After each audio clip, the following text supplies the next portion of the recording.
Kisah ini terjadi di tahun 2002 sampai 2003. Awalnya di tahun 2002, aku kehilangan bapakku. Dan itu menjadi pukulan telak bagiku. Karena saat bapak meninggal, ekonomi keluarga sedang sangat terpuruk. Ibu sendiri sering sakit-sakitan. Sedangkan kedua adikku masih sekolah di SD. Aku sendiri memang tidak melanjutkan sekolah ke SMP. Di tahun tersebut, usiaku sudah berumur 16 tahun. Saat itu memang aku sering bekerja serabutan, baik di sawah ataupun sebagai kuli harian, untuk membantu orang tua. Namun ketika bapak meninggal, aku bingung. Karena posisiku sebagai anak pertama dan laki-laki harus bisa menggantikan peran bapak. Di hari ke-7 saat bapak sudah meninggal, aku sempat melamun. Kondisi ibu juga saat itu benar-benar memprihatinkan. Mungkin karena sakit ditambah pikiran juga karena kehilangan bapak. Saat itu aku coba tenangkan saja ibuku. Nah, ketika di luar, salah satu temanku datang. Namanya Yunus. Yunus ini pemuda seumuranku. Dia juga sama kandas sekolahnya.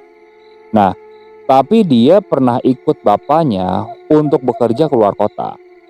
Bapaknya ini sering bekerja di warung Indomie. Jadi Yunus ikut. Rata-rata di kampung sebelah itu mereka banyak yang usaha di luar kota, baik membuka warung kelontongan ataupun warung Indomie. Dan warung Indomie itu yang mereka buka di luar kota itu cukup ramai. Tak jarang rumah-rumah di kampung sebelah itu sangat megah. Berbeda dengan rumah-rumah di desaku yang mayoritas masih kebanyakan rumah panggung. Saat berbincang, Yunus menawari kalau di kampung sebelah itu ada salah satu juragan namanya Pak Rahman. Katanya Pak Rahman sedang mencari pegawai. Siapa tahu dia mau menerimamu. Karena di sana banyak pemuda yang gak mau, ujar Yunus bercerita seperti itu. Aku tidak menjawab, karena pikiranku masih bercabang saat itu. Ketika Yunus pulang, aku masuk ke dalam. Kebetulan saat itu ibu belum tidur. Aku mendiskusikan apa yang Yunus tawarkan kepadaku. Ibu saat itu tidak banyak merespon. Beliau cuma bilang, "Ya kalau kamu memang mau bekerja keluar kota, silakan saja. Yang penting kamu bisa bantu perekonomian buat ibu.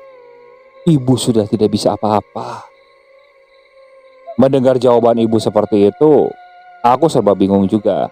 Tapi kalau memang tidak bekerja, kita mau makan dari mana? Begitu pikiranku. Saat itu aku bilang kepada adik-adikku, ya walaupun mereka masih duduk di SD, tapi aku tekankan supaya mereka bisa mandiri dan bisa menjaga ibu. Esok harinya aku pergi ke desa sebelah. Niatku menemui Pak Rahman itu. Singkat cerita, aku sampai di rumahnya. Saat aku sampai, ternyata di sana ada orang kepercayaannya, namanya Wahyu. Aku ngobrol niatku datang ke sana untuk apa. Saat itu Pak Rahman tidak ada.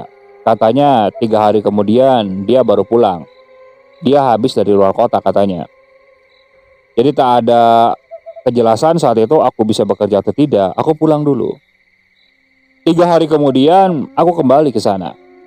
Kali ini Pak Rahmannya ada.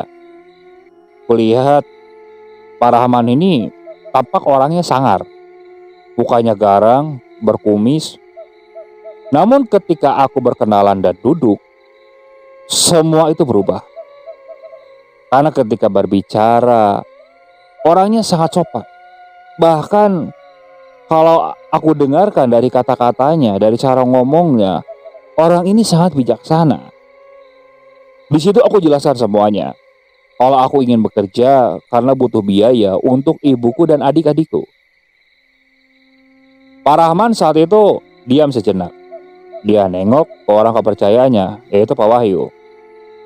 Pak Wahyu mengangguk. Dan tak berapa lama Pak Rahman bilang, ya sudah, kalau kamu mau bekerja, kebetulan memang kita butuh orang. Saya butuh 2 orang, tapi 1 sudah ada yang isi, tinggal 1 lagi. Cuman kamu mau ditempatkan di luar kota, ya tepatnya di daerah Jakarta. Aku mengangguk saat itu. Untuk gaji, saat itu Pak Rahman bilang, 1 bulan aku digaji sekitar 750. Tapi itu bersih. Ongkos berangkat sampai nanti ongkos pulang itu ditanggung Pak Rahman. Untuk makan, kita bisa makan apa aja yang ada di warung. Itu bebas, tak usah bayar. Ucap Pak Rahman seperti itu. Aku berpikir sejenak. Uang segitu cukup besar pada tahun tersebut. Ditambah lagi, aku bersih. Tidak harus keluar biaya untuk makan. Ya paling untuk rokok saja. Bergegas aku menganggukkan. Pak Rahman bilang, besok sore aku berangkat ke sana. Nanti untuk persiapan semuanya dipersiapkan oleh Pak Wahyu. Singkat cerita aku pulang. Aku memberitahukan semuanya kepada keluargaku. Ibu hanya mendoakanku supaya aku di sana baik-baik saja. Adikku saat itu agak sedikit khawatir. Khawatirnya kenapa? Karena mungkin baru pertama kalinya dia ditinggalkan berdua dengan adiknya yang masih kecil, yang masih duduk di bangku kelas 3. Sedangkan adikku yang kedua itu, dia duduk di bangku kelas 6. Jadi dia yang kuandalkan untuk menjaga orang tuaku. Singkat cerita esok pun tiba. Aku berangkat ke rumah Pak Rahman. Nah di sana Pak Wahyu sudah mengeluarkan mobil. Jadi aku nanti diantarkan oleh Pak Wahyu untuk berangkat ke warungnya ini. Aku pun naik. Mobil pun lalu melaju. Pak Rahman saat itu tidak ada.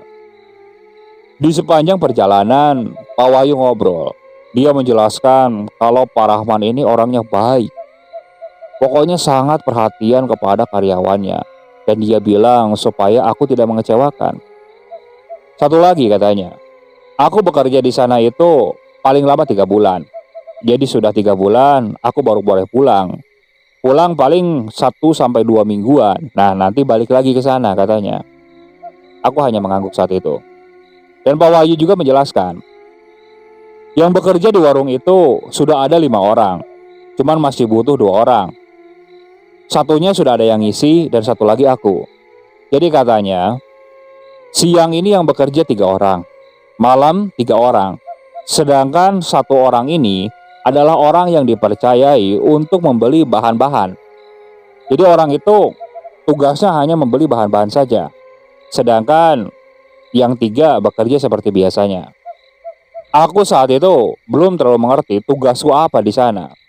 Tapi kalau namanya warung Indomie dan warung gorengan, perasaan pekerjaannya tidak terlalu sulit bagiku. Setelah menempuh perjalanan cukup jauh, akhirnya kita sampai di daerah Jakarta. Pertama kalinya masuk ke kota tersebut, aku sedikit takjub. Pertama kali melihat gedung-gedung tinggi, rumah-rumah mewah. Pokoknya aku banyak bengongnya saat itu. Pak Wahyu sepertinya memperhatikan tingkahku. Ya namanya orang kampung yang baru pertama kali ke kota seperti apa. Hingga akhirnya kita sampai di sebuah warung. Posisi warung itu bagiku cukup strategis. Tidak terlalu jauh dari jalan raya utama. Jadi masuk ke sebuah perumahan dan posisinya itu paling depan. Sangat strategis kataku. Nah, aku masuk ke warung tersebut. Nah, di sana ada 3 orang yang sedang memasak. Ada 1 yang sedang masak gorengan, 1 yang tampak sedang menyiapkan Indomie buat pelanggan di sana. Nah, tampak 1 lagi sedang di dapur, entah sedang apa. Aku tidak terlalu memperhatikan saat itu. Namun kulihat yang beli saat itu cukup ramai. Benar-benar ramai. Aku masuk. Di belakang warung tersebut hampir nyatu, hanya dihalangi oleh sebuah sekat saja. Nah, di situ ternyata itu tempat buat istirahat para pegawai. Nah, di sana udah ada 3 orang. 1 lagi mungkin yang baru, karena terlihat dia masih banyak diam. Nah, Pak Wahyu lalu memperkenalkan ke semuanya. Yang ada di tempat istirahat ini namanya Fajar, Usman, Ali. Nah, Ali ini orang yang dipercaya untuk memberi bahan-bahan. Jadi dia tugasnya hanya membeli bahan-bahan saja. Sedangkan tadi yang ada di depan 3 orang katanya namanya adalah Jajang, Budi, dan Asep. Saat itu aku diperkenalkan ke mereka semua. Nah, Ali bilang, nanti aku ini tugasnya buat berjaga malam bersama Fajar dan Usman. Cuman besok katanya siangnya ini nggak buka. Jadi yang buka malamnya saja karena ada keperluan dulu.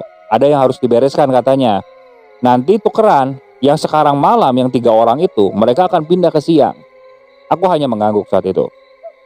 Pak Wahyu tak berapa lama dia memutuskan untuk pulang. Nah, di situ aku hanya duduk. Ali menyuruhku untuk makan dulu. Aku ke depan kan. Kebetulan Budi, Jajang itu kulihat orangnya benar-benar ramah. Mereka bertiga yang ada di sana itu benar-benar ramah kataku. Jajang lalu menyuruhku untuk bikin Indomie saja. Aku bikin saat itu. Bikin. Terus Budi menyeduhkan kopi saat itu. Nah, karena canggung kan di sana banyak pembeli, aku memilih makan di belakang. Di belakang aku makan kan. Tampak Usman sudah beristirahat. Mungkin dia lelah habis perjalanan jauh juga pikirku kan. Hanya Fajar yang posisi saat itu masih bangun, dia ngobrol sama Ali. Setelah saya makan, aku tinggal menikmati kopi kan. Di situ aku ngobrol dengan Ali. Tugasku di sana apa? Aku dijelaskan.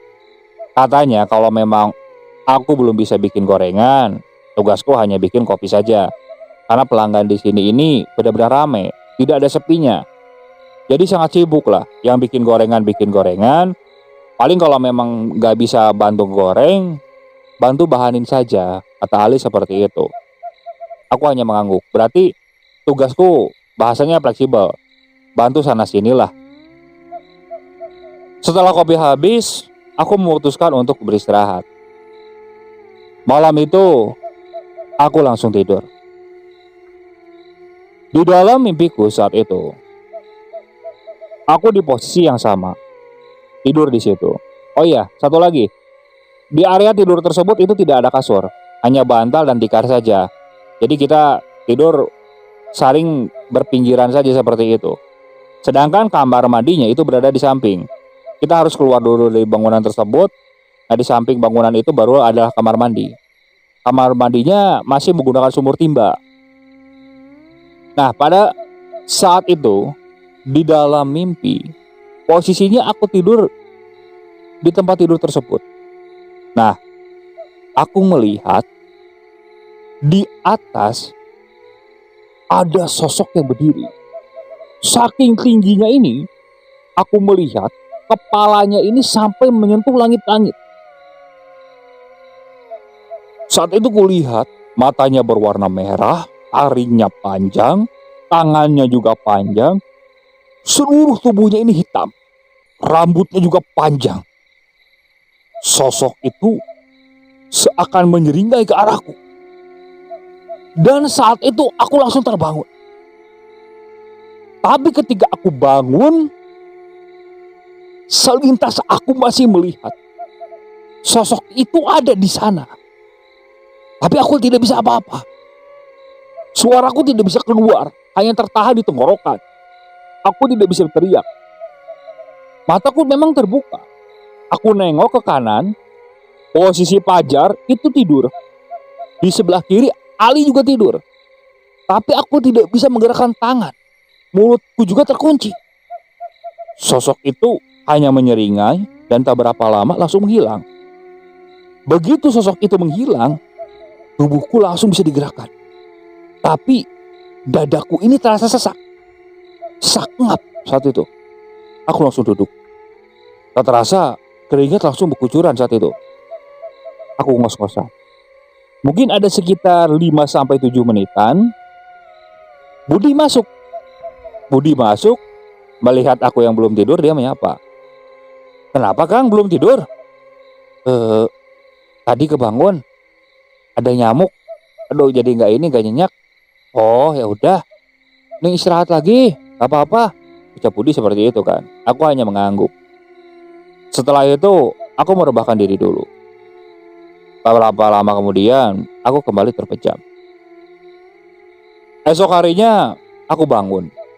Nah, ketika aku bangun, ternyata Budi dan yang lainnya yang bekerja tadi malam itu sedang tertidur. Hanya Pajar, Usman, dan Ali yang sudah bangun. Mereka beres-beres, tapi posisi warung ditutup saat itu. Aku pun membantu mereka. Tepat pada pukul 9, aku mulai mandi kan. Aku mulai mandi ke pinggir. Nah, saat di kamar mandi, begitu aku masuk, aku masih ingat saat itu. Aku baru memakai sampo.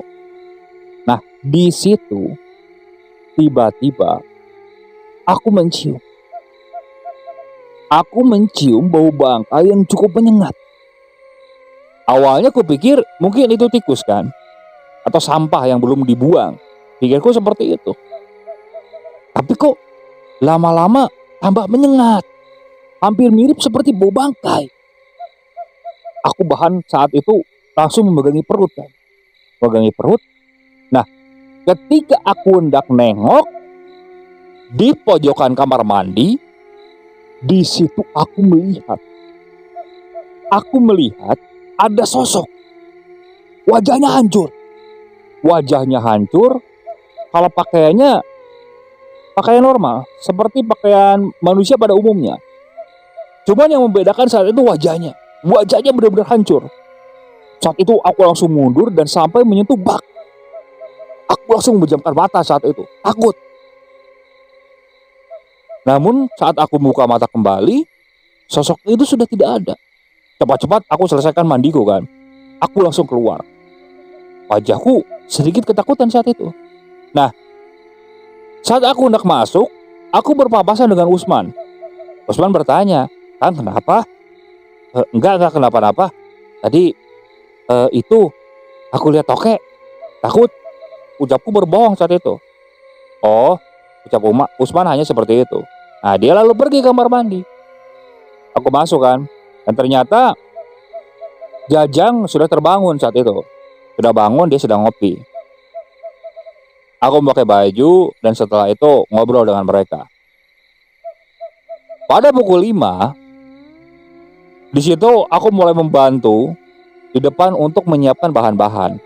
Aku mulai potong buat bahan-bahan gorengan, begitu juga dan yang lainnya. Sedang menyiapkan air panas dan pokoknya semuanya kita siapkan. Selepas maghrib, warung mulai buka.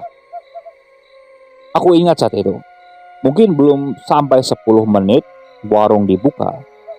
Adzan juga kalau tidak salah baru selesai. Tapi warung langsung rame. Entah orang dari mana, sepertinya sudah menunggu untuk warung ini dibuka. Mereka langsung datang. Padahal kalau aku pikir, ini hanya warung gorengan dan warung Indomie dan kopi. Tidak ada makanan yang lain. Tapi kok bisa sampai seramai gini? Padahal setauku di warung-warung yang lain mungkin tidak seramai seperti ini. Ya mungkin kalau ramai juga di waktu-waktu tertentu. Oh, ini begitu dibuka langsung ramai. Aku benar-benar sibuk saat itu. Sampai pukul 10, aku tidak berhenti bekerja. Bahkan untuk makan pun aku tidak bisa saat itu. Aku dapat benar-benar istirahat itu pada pukul setengah 12. Itu pun di sana masih ada pengunjung. Kalau tidak salah ada sekitar 8 orang yang masih bertahan di sana. Tapi aku bisa sedikit istirahat karena mereka hanya menikmati kopi saja dan gorengan. Gorengan juga sudah banyak stok saat itu.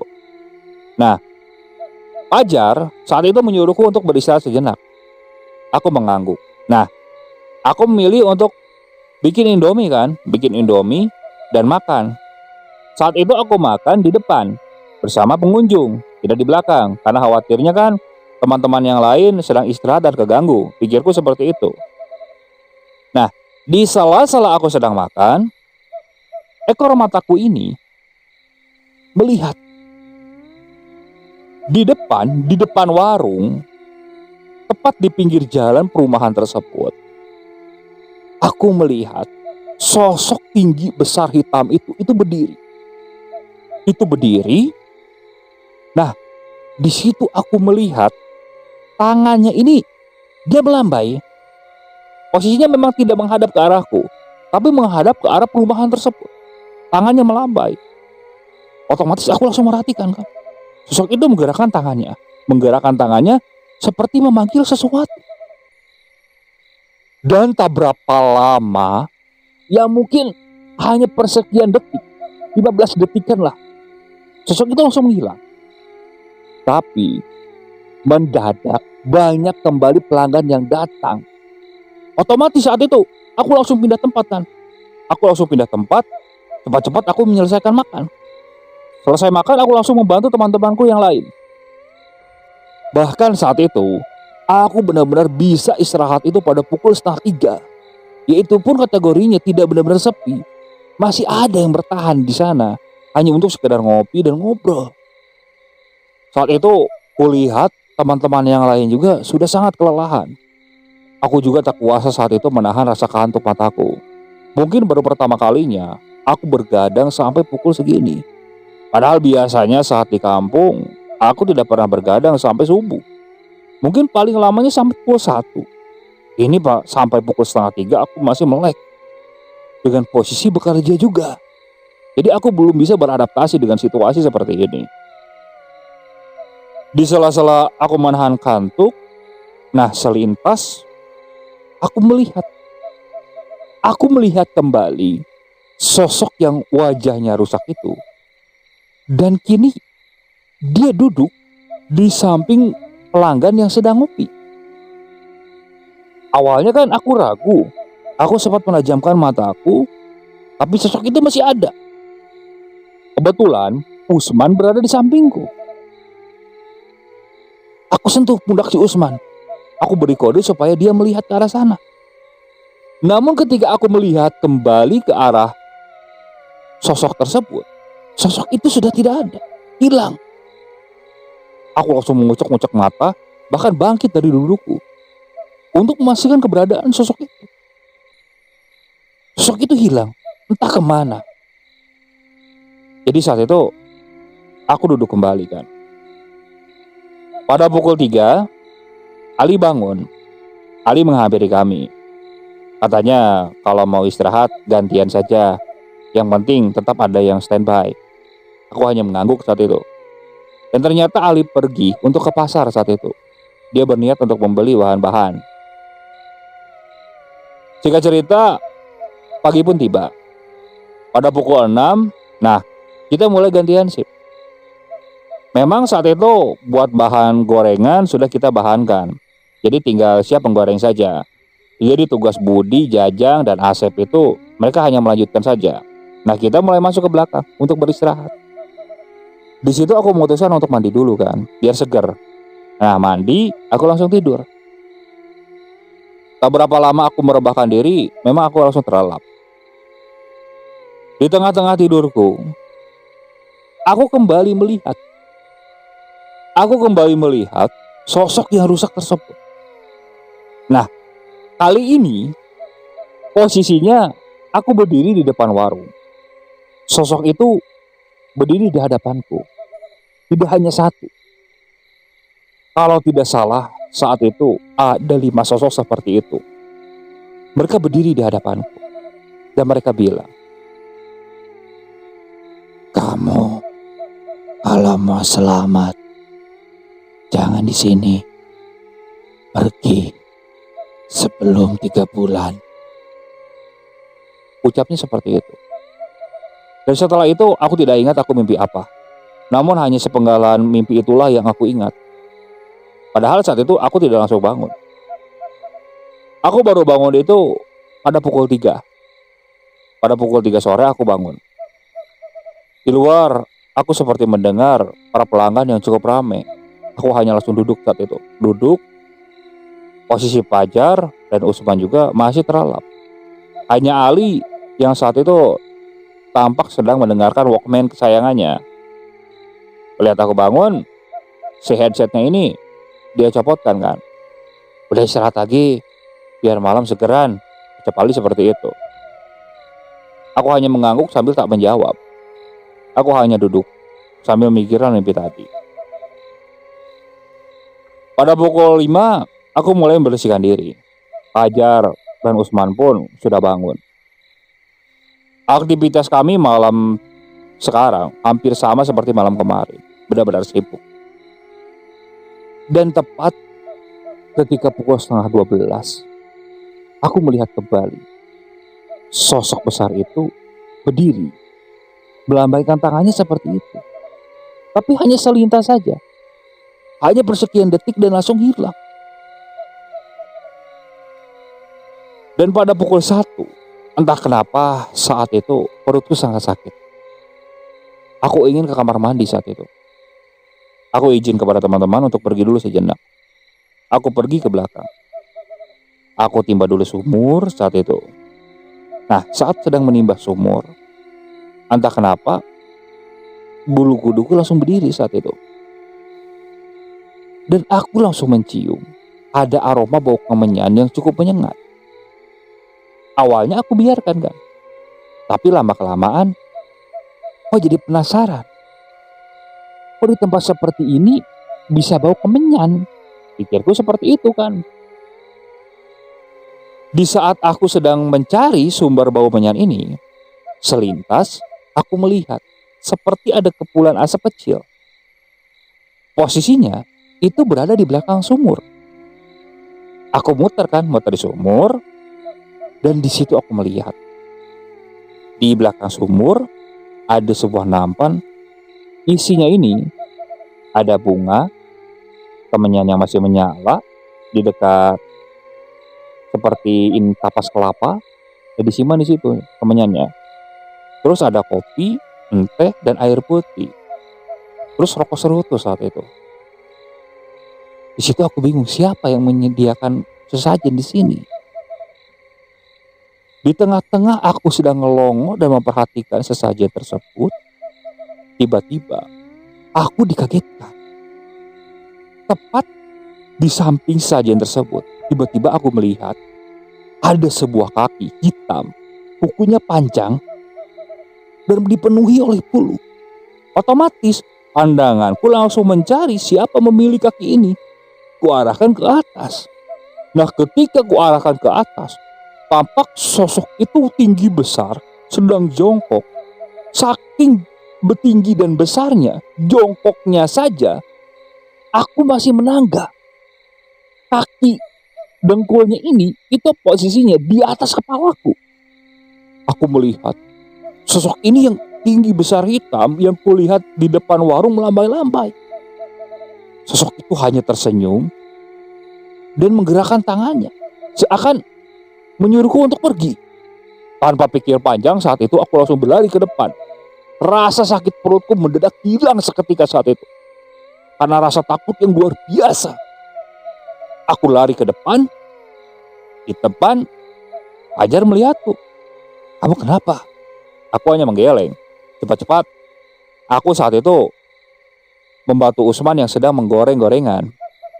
Aku bilang ke Usman, udah gantian saja biar aku yang goreng. Kamu istirahat dulu. Ucapku seperti itu. Padahal saat itu aku ingin mengalihkan rasa takutku ini. Bahkan saat menggoreng gorengan pun, tanganku ini masih gemetar hebat. Karena aku merasa sosok itu benar-benar dekat. Aku masih merasakan rasa merindingnya. Apalagi melihat tatapan sosok itu yang benar-benar menyeramkan. Malam itu tak ada gangguan yang lain. Aku sedikit tenang. Sampai pagi, tanpa pergi ke kamar mandi, aku memutuskan untuk langsung tidur. Siangnya, pada pukul 2, aku bangun. Saat aku bangun, ternyata Usman sudah bangun. Dia juga berpakaian rapi. Tiba-tiba dia bilang kepadaku seperti ini. Kang, bisa antarku gak? Sebentar, aku mau beli sesuatu. Ucap Usman seperti itu kan. Aku mengangguk dan bilang, aku pergi ke air dulu sebentar. Selesai membersihkan diri, aku pergi mengantar Usman. Saat itu kita pergi berjalan kaki. Setelah cukup jauh dari posisi warung, di perjalanan, Usman tiba-tiba bilang seperti ini kepadaku. Kang, selama di warung itu, apa Akang pernah ngalami sesuatu yang aneh? Jujur Kang, Aku begitu datang, aku merasakan kok di warung itu kayak ada penunggunya, Kang. Ucap Usman yang tiba-tiba bilang seperti itu. Awalnya aku diamin kan. Maksudnya apa? Tanyaku kepada Usman seperti itu. Usman lalu bercerita lagi. Nah, ketika aku datang pertama kali, aku pergi ke air, Kang. Dan ketika aku ke air itu, di situ aku sempat melihat sesajen. Sesajen itu sepertinya baru saja disimpan oleh Ali, Kang. Ali nyimpan di situ, dia terus menyalakan kemenyan. Dan dia masuk kembali. Aku sempat tanya saat itu maksudnya buat apa? Cuman Ali langsung bilang, udah, pokoknya kamu jangan pernah ganggu sesajen itu, biarin saja di situ. Tiap kali seperti itu, Kang. Namun pas aku tidur, Kang, aku ngelihat sosok yang tinggi besar. Bahkan aku ngerasa badanku ini seperti diinjak, Kang.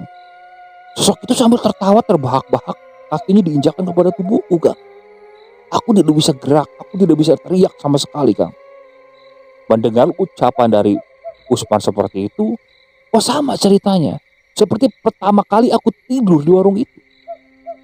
Aku tidak mengalami diinjak, tapi aku melihat sosok itu. Dan sama badanku tidak bisa digerakkan sama sekali. Di situ aku lalu bilang, aku juga mengalami hal yang sama. Nah, Usman berkata, dan dia curiga kalau warung itu memang menggunakan penglaris. Karena Usman ini, dia bercerita kalau dia sensitif tentang hal-hal seperti itu. Kakeknya juga di kampung halamannya memang mengerti dan paham tentang hal-hal seperti itu. Dia juga katanya diberi penjagaan. Dia mengeluarkan sesuatu dari dompetnya. Tampak benda itu dibungkus oleh kain hitam. Aku tidak mengerti benda apa itu. Cuman katanya itu buat penjagaan. Aku sendiri memang tidak terlalu mengerti. Aku hanya mengiyakan saja. Tapi untuk ceritanya memang masuk akal dan sama seperti yang aku alami. Dan ternyata saat itu Usman minta diantarkan ke sebuah toko minyak. Saat itu dia bilang ingin membeli minyak misik. Entah untuk apa saat itu. Nah, setelah membeli sebotol kecil, di jalan dia bilang lagi, katanya minyak ini nantinya bisa membuatnya dijauhkan dari makhluk-makhluk seperti itu. Nah, di situ aku sedikit tertarik. Karena jujur saja, beberapa hari ini melihat sosok seperti itu, aku juga jadi takut, kan. Jadi aku dengarkan bagaimana cara dia menggunakan minyak tersebut. Katanya nanti barang yang ada di kantong hitam itu dia akan masukkan ke minyak tersebut, terus dibaca-bacakan sesuatu. Nah, nanti minyak itu dia pakaikan, dioleskan ke tubuhnya. Katanya seperti itu. Nah, aku saat itu sangat tertarik, kan, dan bilang aku minta sedikit biar gak diganggu makhluk tersebut, kan. Nah, di jalan sebelum sampai ke warung, Usman mengeluarkan satu benda hampir mirip seperti akar. Dan dia masukkan. Setelah itu entah apa yang dia bacakan sambil dia komat kamit. Terus minyak itu digosok-gosokkan ke tangan, dekat mata, dan ke alis katanya. Aku mengikuti juga, kan. Kami tidak mengerti sebenarnya maksudnya apa. Nah, sampai di warung, apa yang terjadi? Bukannya saat itu aku malah tidak bisa melihat makhluk itu, malah sebaliknya. Saat hendak sampai di warung, di situ aku melihat posisi yang beli di warung itu bukan manusia semua. Aku melihat sosok-sosok yang bukannya rusak. Bahkan aku melihat ada yang kepalanya hewan, tubuhnya hewan. Pokoknya beraneka ragam. Bahkan saat itu aku sempat berteriak dan lompat ke Usman, mundur. Aku diam keluar warung. Dan begitu aku bertingkah seperti itu, orang-orang yang ada di sana itu nengok. Langsung memperhatikan kita semua dengan wajah yang mengerikan. Beberapa kali aku mengucek-ucek mata. Tapi sosok-sosoknya ini sangat jelas. Hingga akhirnya aku benar-benar ketakutan saat itu. Nah, Usman sendiri malah bertingkah biasa saja. Dia bilang kepadaku, "Aku kenapa?" Aku tanya ke Usman, "Apa kamu tidak melihat apa-apa?" Dia malah menggeleng. Di situ aku coba memastikan mataku lagi. Ternyata mataku tidak salah. Aku masih melihat sosok-sosok yang ada di sana. Bahkan kali ini aku melihat kembali sosok yang tinggi besar dengan taring itu berada di tempat memasak. Namun kali ini berbeda. Sorot matanya ini tampak marah melihat ke arahku. Seperti ada tatapan ingin mencelakaiku. Saat itu aku bingung harus berbuat apa. Hingga akhirnya Ali keluar. Dia langsung menghampiriku. "Kamu kenapa?" Enggak, aku salah lihat kayaknya. Mataku sambil terpejam kan. "Oh, udah masuk, jangan kayak gitu. Kamu malah ganggu pengunjung di sini." Ujar Ali seperti itu. Nah, aku menundukkan kepala kan. Menundukkan kepala. Orang-orang yang ada di sana yang mukanya seperti itu, begitu aku lewat, mereka tampak memperhatikan. Nah, di situ juga aku mulai mencium aroma bau busuk yang cukup menyengat. Benar-benar menyengat. Bahkan aku tidak bisa menggambarkan baunya seperti apa. Sampai ke area tidur, di situ Ali bilang, "Jangan bersikap seperti itu. Itu tidak sopan." Aku hanya diam. Tanganku masih gemetar. Aku tidak bisa menjawab apa-apa. Dan saat itu Usman langsung mendekat ke arahku. "Sebenarnya kamu ngelihat apa?" Aku langsung menajamkan pandanganku, Usman. "Emang kamu nggak lihat apa-apa?" "Enggak, aku nggak ngeliat apa-apa. Biasa aja malahan." Di situ aku hanya menghela napas panjang. Sepertinya minyak itu, apa yang dibacakan oleh Usman juga, sepertinya bukan untuk tidak melihat dan tidak diganggu oleh sosok itu, tapi sepertinya malah untuk melihat sosok tersebut. Tapi anehnya kenapa Usman tidak melihat? Saat itu aku langsung terdiam dan memilih untuk merebahkan tubuhku. Aku memilih untuk menjamkan mataku. Aku ingin tenang sejenak saat itu. Dan berharap apa yang kulihat ini benar-benar hanya halusinasiku saja, tidak benar-benar nyata. Oke, sekian dulu untuk cerita kali ini, dan akan dilanjut besok untuk lanjutan ceritanya. Terus ikuti cerita yang dibawakan oleh channel Lentera Keramat ini. Assalamualaikum warahmatullahi wabarakatuh.